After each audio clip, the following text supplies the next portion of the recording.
जय मसीह की। मुझे बहुत खुशी है कि मैं यहाँ पर आपके सामने आज आया हूँ कुछ बातें बोलने के लिए। और इस समय हम सब बहुत ही तनाव में हैं, बहुत ही सोच में है, ये सोच के कि क्या होगा। और आज तो मुझे लगता है कि लगभग 42 दिन है आज, 42 डेज ऑफ लॉकडाउन। तो मैं ऐसा ख्याल आया कि क्यों ना मैं बाइबल के वचन कुछ बातें आपसे बांटूं। वो है लूका के पुस्तक 12 में से 22 से लेकर। और आइए हम प्रार्थना करते हैं। परमेश्वर, धन्यवाद करते हैं कि आप राजाओं का राजा है, प्रभुओं का प्रभु है। आप सिंहासन पर विराजमान है और आप इस समय आपका सिंहासन मजबूत है। आपके सिंहासन से आपको उठने की ज़रूरत नहीं है। जो कुछ दुनिया में हो रहा है उसके बारे में आपको सब कुछ मालूम है। धन्यवाद करते हैं आपके वचन के लिए, यीशु के नाम से, आमीन। अगर हम बाइबल में देखेंगे तो लूका 12 में ऐसा लिखा है, 22 से ऐसा लिखा है, परमेश्वर ऐसा बोलते हैं, फिर यीशु ने अपने चेलों से कहा, इसलिए मैं तुमसे कहता हूँ, अपने प्राणों की चिंता न करो कि हम क्या खाएंगे, न अपने शरीर की कि हम क्या पहनेंगे, क्योंकि भोजन से प्राण और वस्त्र से शरीर बढ़कर है। कौवों पर ध्यान दो, वे न बोते हैं और न काटते हैं, न उनके भंडार न खत्ता होता है, इस पर भी परमेश्वर उन्हें पालता है। तुम्हारा मूल्य पक्षियों से कहीं अधिक है। तो इस समय मैं आपको याद दिलाना चाहता हूँ, हम सबको याद दिलाना चाहता हूँ कि परमेश्वर हमें बोल रहे हैं कि तुम चिंता मत करो कि तुम क्या, अपने प्राण की चिंता मत करो कि हम क्या खाएंगे, न शरीर की क्या चिंता करें कि हम न क्या पहनेंगे। और कौवे के बारे में बोला गया है कि तुम कौवे से मोलवान हो। आपने कौवा तो देखा होगा, कितना काला रहता है कि नहीं। आप में से कोई कौवा को अपना पालतू पक्षी बनाकर रखना चाहते घर में? नहीं। अच्छा। और आप में से कोई ऐसा है क्या जो कौवा को देखकर खुश होता होगा? नहीं। हमारे गांव में जहाँ पर लोग बहुत अंधविश्वास करते हैं, तो कौवा को देखकर बोलते हैं कि आज ज़रूर कुछ गलत बात होने वाला है, बुरे बात होने वाला है। हाँ, तो कौवा जिसका मोल कुछ भी नहीं है, जिसे आप पसंद नहीं करते हैं, आपको चाहिए नहीं। अच्छा, आप में से कुछ लोग तो बहुत जगह घूम चुके हैं, तो आपने KFC का नाम सुना होगा, केंटकी फ्राइड चिकन।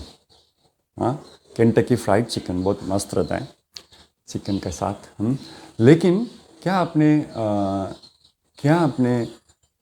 NFK का नाम सुना है? नहीं, वो है नायगो फ्राइड कौवा। किसको चाहिए नायगो फ्राइड कौवा? किसी को नहीं चाहिए। तो देखिए, ये जो कौवा है, जिस न देखने में सुंदर है, ये न तो इसका कोई मोल है, न वो कोई खाना भी चाहता है, उस पक्षी जिसका कोई मोल नहीं है, परमेश्वर बोल रहे हैं कि उसको मैं खिलाता हूँ।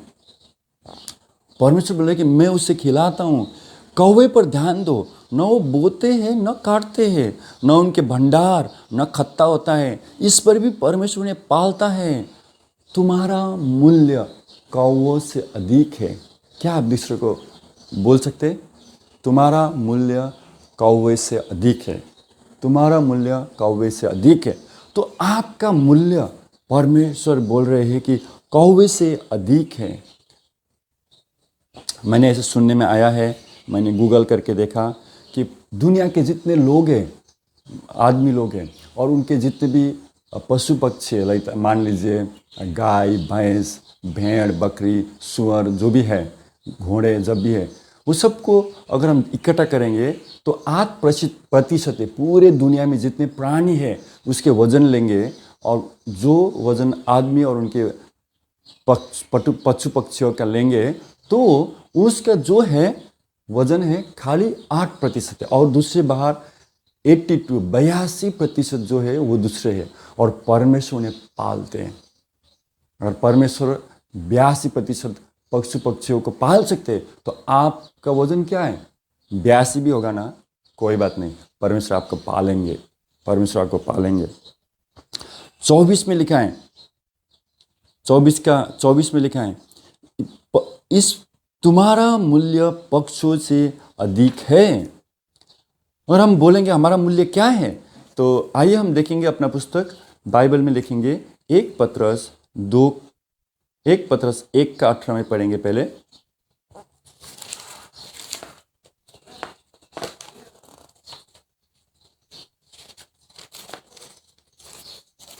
एक पत्रस 1 का 18, यहाँ पर ऐसा लिखा है,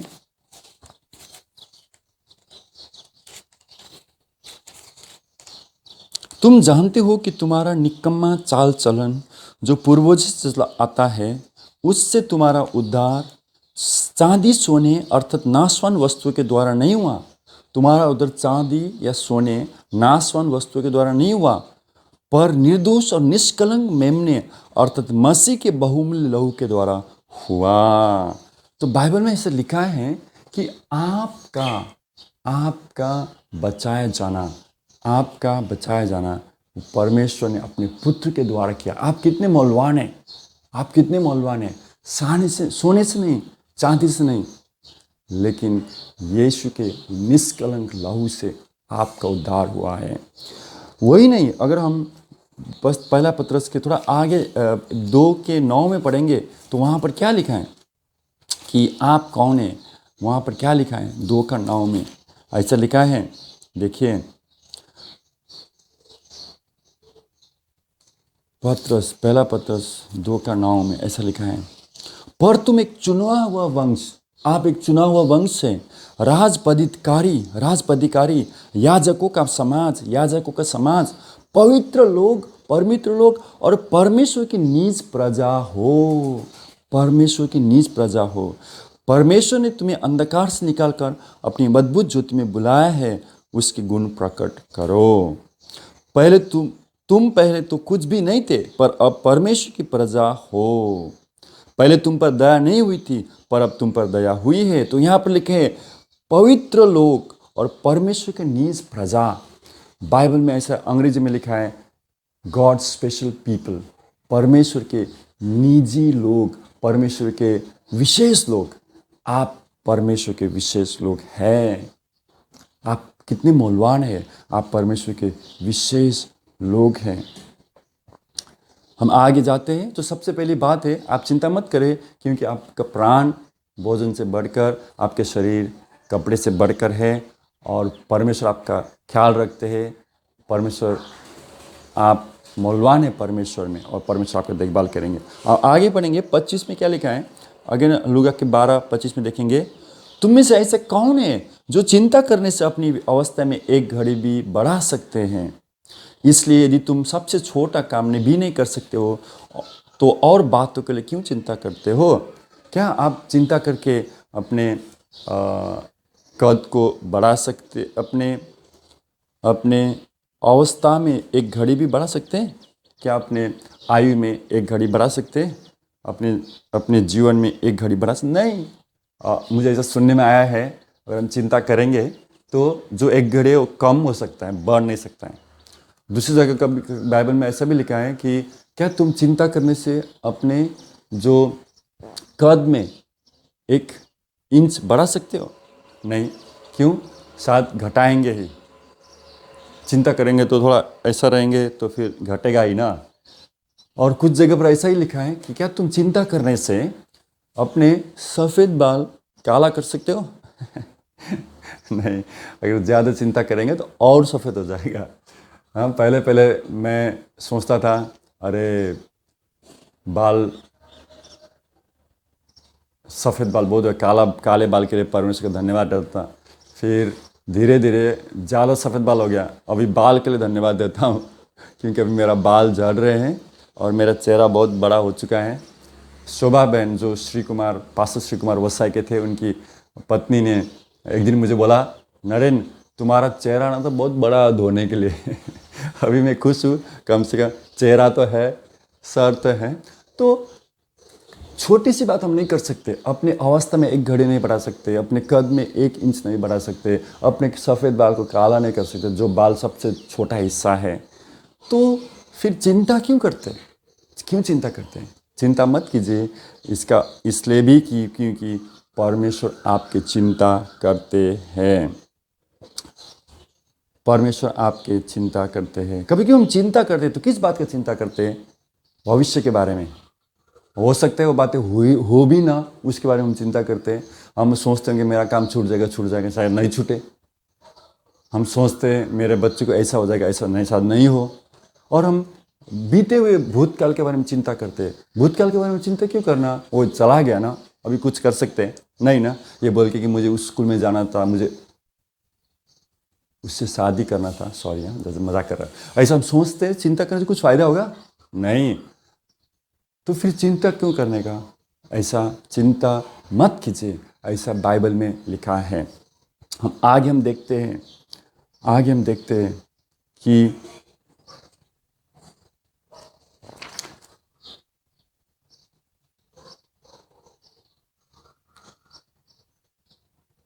सत्ताईस में आगे देखते हैं। सोचनों के फूलों पर तो ध्यान दो कि वे कैसे बढ़ते हैं, वे न परिश्रम करते हैं न काटते हैं। तो भी मैं तुमसे कहता हूँ कि राजा सुलेमान भी अपने सारे वैभव में उनमें से किसी एक के समान वस्त्र पहने हुए न था। अरे क्या बात है, क्या बात है!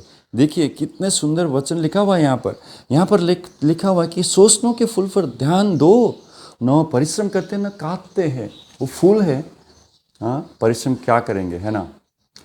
और काटते मतलब कपड़े बुनते नहीं, कुछ नहीं करते, लेकिन वो जैसे सुंदर है, परमेश्वर ने ऐसे उन्हें बनाया है कि सुलेमान भी, एक राजा सुलेमान पूरे अपने परिधान में, अपने राजकीय परिधान में, राजकीय पोशाक में भी इतने सुंदर नहीं थे कि जितने वो हैं। अभी जंगल के फूल को किसने देखा है? क्या आपने देखा है? हाँ, जंगल के फूल को कौन ध्यान देता है? हाँ, किसी ने तो बोला कि जंगल में फूल फूलते कि नहीं खिलते, क्या मालूम। हाँ, कोई देखता नहीं, लेकिन फिर भी परमेश्वर इतना सुंदर बनाते हैं। और परमेश्वर ऐसे फूल जैसे जो कि आज है कल नहीं है, 28, यदि परमेश्वर मैदान की घास को जो आज है और कल भट्टी में झोंकी जाएगी ऐसा पहनाता है, तो हे अल्पविश्वासियों, वो तुम्हें क्यों ना पहनाएगा? अगर ऐसे फूल जो आज है कल नहीं है उसको परमेश्वर इतना पहनाते हैं, तो आपको वो क्यों नहीं पहनाएंगे? क्योंकि आप तो फूलों से मौलवान हैं, क्योंकि आपके लिए यीशु ने अपना जीवन बलिदान दिया, क्योंकि आपके लिए यीशु सूली पर लटकाए गए और वो आपके लिए ही आए। तो ऐसे में आप चिंता क्यों करते? चिंता मत कीजिए, चिंता मत कीजिए।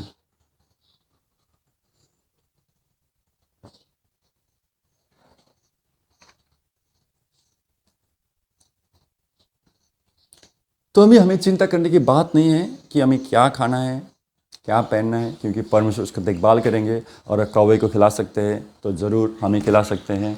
अगर वो फूलों को अच्छे कपड़े पहना सकते हैं, अच्छी तरह से उनका देखभाल कर सकते हैं, बना सकते हैं उन्हें, तो हमें वो ज़रूर बना सकते हैं। तो फिर हमें क्या कर रहे हैं, तो वो मैं आगे बताता हूँ। 29 में लिखा है ऐसा, तुम इस बात की खोज में ना रहो कि हम क्या खाएंगे और क्या पिएंगे, तुम उसकी चिंता मत करो। संसार की जातियां इन सब वस्तुओं की खोज में रहती है। देखिए, कौन इस खोज में रहती है कि क्या खाना है, क्या पहनना है? संसार के जातियां वो इसके ख्याल में रहते हैं। उन्हें यही चिंता रहती है कि आज क्या खाएंगे। ब्रेकफास्ट के टाइम में बोलेंगे लंच में क्या है, लंच के टाइम बोलेंगे डिनर में क्या है, कभी कभी लंच के टाइम में बोलेंगे कल लंच में क्या है। तो ये सब तो वो करते हैं, हमें क्यों करना है? क्योंकि परमेश्वर हमारा देखभाल करते हैं। आगे लिखा है, तुम्हारा पिता जानता है कि तुम्हें इन वस्तुओं की आवश्यकता है। परमेश्वर को मालूम है कि आपको खाने की ज़रूरत है, कपड़े की ज़रूरत है, वो आपका देखभाल करेंगे। इसलिए आपकी देखभाल करेंगे, आपकी देखभाल करेंगे। आपको मालूम है परमेश्वर ये बात जानते हैं और इस बात का ख्याल कैसे रख सकते हैं? क्योंकि उन्होंने इस्राएली लोगों को, यहूदी लोगों को 40 वर्ष तक देखभाल किया। 40 वर्ष, 40 दिन क्या है? हाँ, और 40 दिन और 2 हफ्ता और कितना हुआ? 54 दिन और 55 दिन क्या है? कुछ नहीं। उन्होंने 40 वर्ष तक लगभग 20,000 लोगों को, 20,000 लोगों को खिलाया पिलाया। न तो उनके कपड़े फटे, न उनके जूते फटी, न तो उन्हें परमेश्वर ने ऐसे खाना खिलाया जो स्वर्ग का भोजन था, और जो मन्ना था स्वर्ग का भोजन। और आपको मालूम है मन्ना कौन है? प्रभु यीशु। वो प्रभु यीशु के साथ 40 साल तक रहे वो लोग, और उन्हें खाने के लिए क्वेल भी मिला। क्वेल, हाँ, वो पक्षी जो चिकन जैसा होता था, शायद टेस्ट होता है, शायद कुछ तो खाते दूसरी जगह पर, तो वो उन्हें मिला। तो परमेश्वर उनका देखभाल किया 40 वर्ष तक। वो आपका ज़रूर देखभाल कर सकते हैं, आपका ज़रूर देखभाल करेंगे। लेकिन आपको क्या करना है? हमें क्या करना है? हाँ, हमें क्या करना है? तो सबसे पहली बात है कि हमें चिंता नहीं करना है। आइए एक दूसरे को बोले, हमें चिंता नहीं करना है, हमें चिंता नहीं करना है, क्योंकि परमेश्वर जानते हैं हमें किसी की ज़रूरत है। और दूसरी बात है,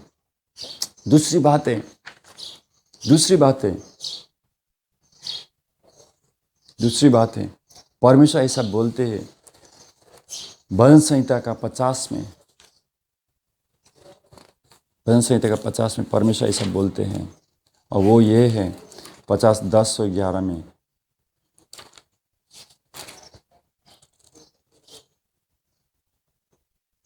क्योंकि वन के सारे जीव जंतु और हजारों पहाड़ों के जानवर तो मेरे ही हैं। पहाड़ों के सब पक्षियों को मैं जानता हूं, और मैदान पर चलने फिरने वालों जानवर मेरे ही है। तो परमेश्वर 1000 पहाड़ों के पास रहने वाले जानवर के मालिक हैं, और संसार के सारे पक्षियों को वो जानते हैं, मैदान पर चलने वाले पशुओं को जानते हैं। वो आपका देखभाल जरूर करेंगे। दूसरी बात, और तीसरी बात परमेश्वर आपको बोलते हैं भजन संहिता 81:10 में, तेरा परमेश्वर यहोवा मैं हूँ, मैं जो तुझे मिस्र देश से निकाल लाया है। तू अपना मुंह पसार, मैं उसे भर दूंगा। वो परमेश्वर जिसने मिस्र देश से आपको निकाला है, वो बोल रहा है मुंह पसार, मैं उसे भर दूंगा। अपना मुंह खोलिए, परमेश्वर आपको भर देंगे।